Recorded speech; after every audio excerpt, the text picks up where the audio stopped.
किसी जमाने की बात है। एक छोटे से गांव में दो दोस्त रामू और शामू रहते थे। दोनों बहुत गरीब थे, मगर उनकी दोस्ती बहुत गहरी थी। लेकिन उन दोनों में एक कमजोरी थी, लालच। वो हमेशा ये ख्वाब देखते रहते थे कि काश उनके पास बहुत सारा पैसा और दौलत होती, ताकि उनकी जिंदगी आरामदेह हो जाए। एक दिन रामू और शामू लकड़ियां काटने के लिए जंगल की तरफ गए। अचानक उन्हें एक पुराना जंग आलूद चिराग मिला।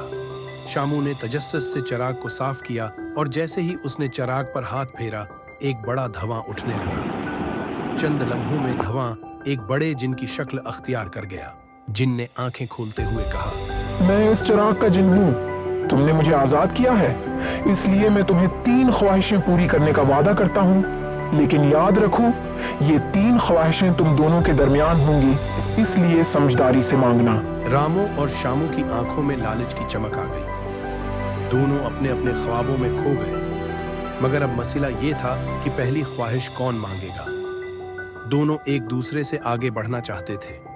शामू ने जल्दी से कहा, पहली ख्वाहिश मेरी होगी। रामू को गुस्सा आया, मगर उसने सोचा कि अभी 2 और ख्वाहिशें बाकी हैं, इसलिए उसने शामू को पहला मौका दे दिया। मेरी ख्वाहिश है कि मेरे पास इतनी दौलत हो कि मैं पूरे गांव का सबसे अमीर आदमी बन जाऊं। जिन ने अपनी अंगुलियां घुमाए और फौरन शामू के अर्धगर्द सोने के सुके, हीरे, जवाहरात और कीमती लिबास जाहिर हो गए। शामू की खुशी की अंतहा न रही, लेकिन रामू को हसद होने लगा। रामू की बारी थी। वो सोचने लगा कि वो शामू से ज्यादा अमीर कैसे बन सकता है। रामू ने कहा, मेरी ख्वाहिश है कि मुझे एक अजीम उलशान महल मिले, जिसमें दुनिया की हर आसाइश मौजूद हो।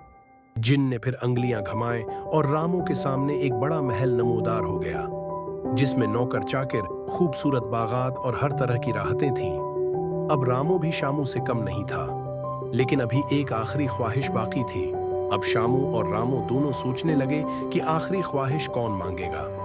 दोनों चाहते थे कि ये आखिरी ख्वाहिश उनकी हो, ताकि वो एक दूसरे से आगे निकल सके।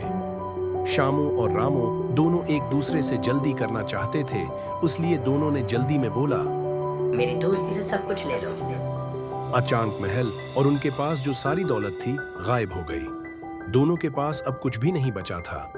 रामू और शामू खाली हाथ खड़े थे। जहां चंद लम्हे पहले उनके पास सब कुछ था, अब वहां कुछ भी न था।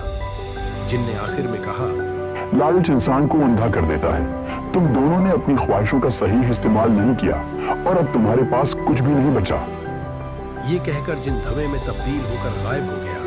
रामू और शामू ने एक दूसरे की तरफ देखा और समझ गए कि उनकी लालच ने उन्हें बर्बाद कर दिया है। दोनों खामोशी से गांव की तरफ वापस चले गए। अब उनके पास न दौलत थी, न महल और न ही कोई ख्वाब। सबक, लालच का इंजाम हमेशा बर्बादी होता है।